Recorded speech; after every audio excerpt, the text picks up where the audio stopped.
naman, patuloy nating makikita yung pagkilos at paggawa ng Diyos sa buhay natin, araw-araw, na may experience natin, hindi lang panandalian, kundi as long as you stay in His Word, nandun po yun.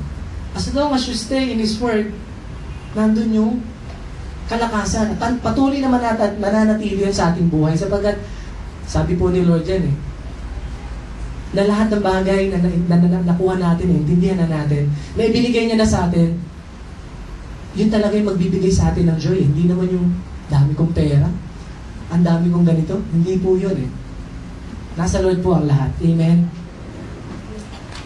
Next. In Ecclesiastes 2:26, sabi dyan, God gives wisdom, knowledge, and joy to those who please Him. But if a sinner becomes wealthy, God takes the wealth away and gives it to those who please Him. Sabi naman, siguro sasabihin natin, grabe, bakit naman ganun si Lord? Naghirap yung kawawa naman. Tanong dyan, piniplease ba niya si Lord? Sabi po pangakuhin ni Lord Diba? Yung may takot po kay Lord, yung sumusunod patuloy kay Lord, ang dami palang bagay na makukuha. Ang dami palang bagay na pwede ma-enjoy. Joy to those who please Him. Nati-please natin ng Lord. Amen? Praise God. But if a sinner becomes wealthy, biruin nyo, no? Sila ipon na sila ng ipon, pero bibigay lang pala sa atin, sa mga anak ng Diyos na nagpapakabuti, no? Bless na yung buhay natin. At ipatuloy pang i-bless ni Lord yung buhay natin yan. Basta po, talagang gawin po natin na ma-enjoy talaga yung bawat ginagawa po natin sa Lord na mga paglilingkod na walang panghihinawa. At sabi po dyan, that the Lord will bless us sa mga bagay na hinihingi natin, ng mga bagay na gusto natin. Sorry na lang po sa mga hindi pa nagsusuko ng buhay. Di ba? Alam natin, hindi yun maganda, but darating din yung time, alam ko, kung may mga kamag-anak pa po tayo, kung may mga friends tayo na hindi pa po nakakakilala, i-share natin yung Word of God sa kanila para ma-enjoy din nila kung ano yung buhay po na talagang na-enjoy natin ngayon. Though may trials, we can still smile. Amen? May mga trials man, may testing man, patuloy po tayo nakakangiti sa harapan po ng Lord. In Psalms 32:11, sabi po dyan, so rejoice in the Lord and be glad. All you who obey Him, shout for joy. All you whose hearts are pure. So, another encouragement sa atin na continuous lang, sige, because the Lord will continue to give the joy na sa Kanya natin nakukuha. Siya yung nagbibigay nito sa atin. At patuloy natin pagre-rejoice sa Lord, of course, ating relationship, yung ating pong buhay patuloy din magiging maganda dahil patuloy po tayong sumusunod, patuloy natin nagagawa yung mga bagay na gusto po ng ating pong Panginoon. Another verse. In Isaiah 61:10, sabi po dyan, I am overwhelmed with joy in the Lord my God, for He has dressed me with the clothing of salvation and draped me in a robe of righteousness. I am like a bridegroom in his wedding suit, or a bride with her jewels. So, sabi dyan, I am overwhelmed with joy in the Lord my God, for He has dressed me. Nakikita niyo po ba, na-visualize niyo po ba kung paano po tayo binbless ng Lord? Sabi po niya dyan, for He has dressed me. Kumbaga binihisan tayo ng Lord with the clothing of salvation. Yung na-receive po natin is enough para patuloy tayong mag-rejoice sa buhay pong ito. And then, He draped me in a robe of righteousness. Katayuan pa rin po natin ang pinag-uusapan dito, which is, nasa atin na. Yun na po tayo, yun na po yung position natin. Katulad po last week, yung na tayo po ay binless na ng Lord sa buhay po natin. Position na po natin to at patuloy lang nating tayuan, patuloy nating panghawakan sa buhay po natin yung position na to at patuloy nating gawin, aliwalaan. At patuloy papakita ng Lord kung sino po siya. Kung ano pa yung mga bagay na gusto niyang gawin para po sa atin. And then meron din tayong mga reasons Why some Christian does not fully experience this joy? Unang-una po, sabi po dyan, sin. Totoo po yun, di ba? Yun lang naman po normally nag-aalis sa joy po natin sa pagsiserve natin sa Lord. Kasalanan. Kita niyo po, hindi niya na alam kung paano niya sobrang sakit na ng ulo niya. Dahil siya rin po yung may nagagawa, di ba? Sabi po dyan, in Isaiah 59:2, but your iniquities have separated you from your God. Your sins have hidden His face from you so that He will not hear. So makikita na po natin dyan na ang Lord po, He is a holy God. Alam po natin yun. Bakit po sometimes hindi po natin ma-enjoy yung fullness of joy na sinasabi po sa Bible? It's because yung kasalanan po na nagagawa eh. Amen po? Yung mga bagay na nagagawa natin against the will of God, na siya nag-aalis po. Unang-una yung kaaway. Ang gusto ng kaaway, lagi ka nakasimangot. Ang gusto ng nakaaway, lagi kang balisa. Ang gusto ng kaaway, lagi kang gustong i-test. Pero ang alam po natin, ang Lord po, ang siyang patuloy na magbibigay po sa atin ng kalakasan para po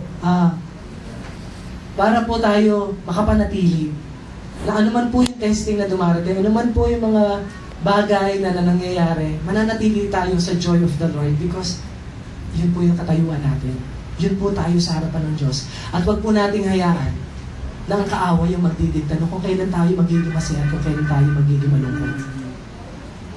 Huwag po natin hayaan. Kasi sometimes yung circumstances, yan po yung nagiging basihan minsan kung kailan tayo dapat magiging masaya. Tama po ba? Di ba po minsan, ang nangyayari tuloy, minsan tinuloko na tayo ng kaaway. Ha? Ito pala ang ano mo ha? Bibigyan ka, may malungkot ka na naman. Pagka na naman, sasaya ka na naman. Huwag natin iaalaw ang kaaway na gawin tayo. No? Para tayo pinaglalaroan din sa kaaway. Huwag natin iaalaw. Kasi posisyon natin yan eh. Huwag natin ipatrample sa kaaway yung posisyon na natin na meron na tayo. Tayuan po natin at gawin po natin.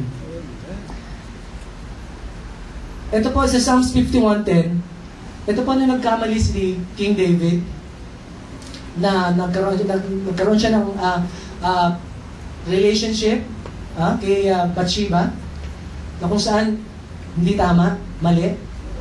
Sabi po, ito po yung nasabi niya, create a pure heart in me, O God, and put in you a loyal spirit. So talagang dinesire niya muli dahil alam ni David po kung ano po yung mawala po sa presence ni Lord at mawala yung joy. Na meron siya before. Na-experience niya na yung kabutihan ng Lord. At nung mawala yun, nakita niya at nasabi niya itong mga to. Next slide po. Sabi po dyan, do not banish me from your presence. Do not take your Holy Spirit away from me. Give me again the joy that comes from your salvation. And make me willing to obey you. Makikita po natin dyan kung paano kahirap. Tayo po, na-experience natin yan, no? Na hindi mo maintindihan, bakit ganito, bakit ganito, bakit parang tulog si Lord, parang hindi ko nararamdaman ng Lord. It's because kung paano po na-experience ni David na magkamali siya at mawalay siya sa presensya ng Lord. Yun po yung naging result. At bakit niya nasabi itong prayer na ito is because siguro talagang gano'n na lang yung naging kahirap sa kanya yung mawala sa presence ng Diyos. Create in me a pure heart, Lord. Naway din patuloy maging prayer po natin ng bawat isa po sa atin na naglilingkod sa Lord. Patuloy tayong bigyan ng puso ng Lord na susunod. Na makita po natin na yung presensya po ng Diyos, yun po yung talaga nagbibigay ng joy sa buhay natin. That's why patuloy po tayo nakakatayo at patuloy tayong magkakaroon ng joy na nagmumula po sa Diyos sa pagharap po natin sa mga testings and trials po sa buhay po natin. Second reason why some Christian does not fully experience this joy of the Lord. When we starve our spirit with His Word. Amen po? Sino po madalas kumain dito? Lahat tayo, syempre. Mamaya may pagkain po tayo, reminder ni Pastor, di ba? Madalas po natin kumain. Sa isang araw siguro, baka hindi lang 10 beses. Joke, masyado na ata madami yun. 3, 11 daw, sabi ni Pastor. Pero totoo mga Pinoy, palaki yan eh. Di ba? Palaki kaya nga minsan hindi halata sa iba eh. Di ba? Palaki talaga mga Pinoy, sila yung talagang, hindi talaga mahilig sila sa pagkain. Hindi nga, simple na yung pagkain, pero alam mo kung ano kinakain, sobrang sarap. Yung pala, bagoong at talong lang naman ang ulam. Pero tingnan mo kung kumain, sarap na sarap. Parang kinakain, hamon. Diba? Simpleng bagay lang mga Pinoy, nagkaayos na eh. Yung mga hindi mo kailangan kainan nyo na super sarap eh. Still, kahit yun yung kinakainan, may joy of the Lord. Diba? Dahil kilala natin si Lord Jesus eh. At alam ko lahat tayo hindi nakabase sa pagkain, yung mga joy natin nararamdaman ngayon. Amen? Hindi po nakabase sa mga bagay na meron tayo kung ano yung suot mo ngayon. Kung nakachinelas ka lang at wala naman ako nakikita nakachinelas lang dito, hindi dyan nakasayahan natin. It's in the Lord. Enjoy natin na nare-receive natin. Di po ba? Tama po? In Matthew 4:4, but Jesus told him, no, the scriptures say, people need more than bread for their life. They must feed on every word of God. No, talagang sinabi to ni Lord Jesus na nandun po siya sa tinetempt siya ni Satan. Sabi, sige nga kung ikaw nga, si Lord, nagutom kasi ng mga time na yun eh. Biruin mo 40 days and 40 nights nag-fasting sa mountain. And then, ito si Satan, alam mo naman, si Satan, kung si Lord Jesus tinesting, how much more tayo? Amen? Followers of Christ tayo eh. Same thing na tinetest tayo, tinest si Lord Jesus, same thing with us. Ganun din po yung mangyayari. Maging matibay po tayo dahil yung testing. Asahan na po natin yan sa mga Kristiyano, normal yan. Normal po yan na meron testing. At ang testing hindi po natin nahanapin darating. Bakit kaya wala akong testing? Sarap-sarap ng buhay ko itong week. Hindi po gano'n. May nakinig kayong gano'n? Pag meron, sabihin nyo sa amin, bibigyan namin ni Pastor. Hindi. Hindi naman bibigyan lang namin siya ng problem solving. Problem solving. Pero salamat po sa Lord dahil tayo po, ng mga anak ng Diyos, may lakas na nagmumula sa Lord. Na kahit anuman po testing, once alam natin yung posisyon natin na tinatayuan natin, hindi tayo manadaya ng kaaway. Katulad po si Lord, alam niyo po, Diyos na siya eh. Pwede niya sabihin kay Satan, get out. Kilala niya na eh. Pero but still, ginamit pa rin niya yung word of God. But Jesus told him, kasi sinabi, sige nga, kung ikaw nga si Lord, kung ikaw talaga yung gawin mo nga itong batong na ito na tinapay, bumigay ba si Lord? Hindi. Ano gusto mo? Sige, gagawin ko yung, hindi siya gumanon eh. But instead, sinabi niya yung word of God. But Jesus told him, no, the scriptures say, people need more than a bread for their life. They must feed on every word. Napakahalaga po ng word of God sa buhay natin. Huwag po natin i-neglect yun sa buhay natin. Kasi, ayun po yung talagang bibigay po sa atin. Sabi nga, the word of God is the word of truth. Lahat po ng katotohanan, ipapakita mo ng word of God. At maraming bagay pa po tayong matututunan sa word of God pag patuloy po natin binasa, patuloy natin kinain, sinabi nga rito. Sinuwalo natin, dinigest natin ng ayos, inisip natin, mineditate natin, at marami tayong talagang makukuha. Marami tayong bagay na matututunan sa Lord na hindi natin pwede matutunan sa ibang libro o sa karamihan ng librong binabasa natin. Amen po? In Psalms 119, I have hidden your word in my heart that I might not sin against you.